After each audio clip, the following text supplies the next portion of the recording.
ម៉ាកុសជំពូក16ខ15និងខ16ខ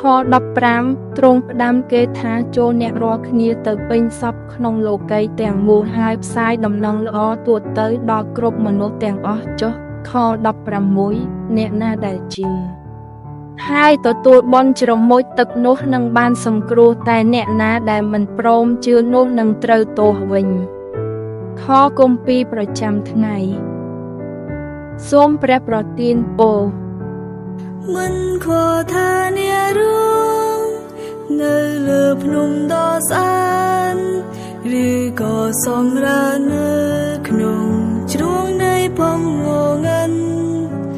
តែពេលអ្នកក្រោកឡើង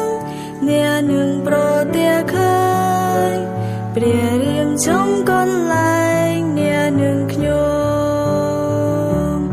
ដូចជាព្រះអាទិត្យរៀងនៅលើពពករៀងរាល់ថ្ងៃវាតែងតែមិនប្រែប្រួលទោះបីមានព្យុះភ្លៀងក៏នៅតែមិនប្រែប្រួលអូវាមិនប្រែប្រួលមិនខ្វល់ថាអ្នករួងនៅលើភ្នំដ៏ស្អាតឬក៏សម្រាលនៅក្នុង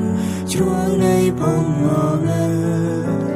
តែពេលអ្នកក្រោកឡើងអ្នកនឹងប្រទះឃើញ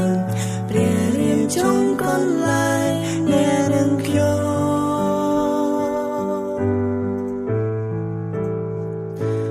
ដូចជាព្រះអាទិត្យរៀងនៅលើ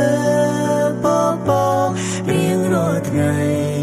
វាតែងតែមិនប្រែប្រួលទោះបីមា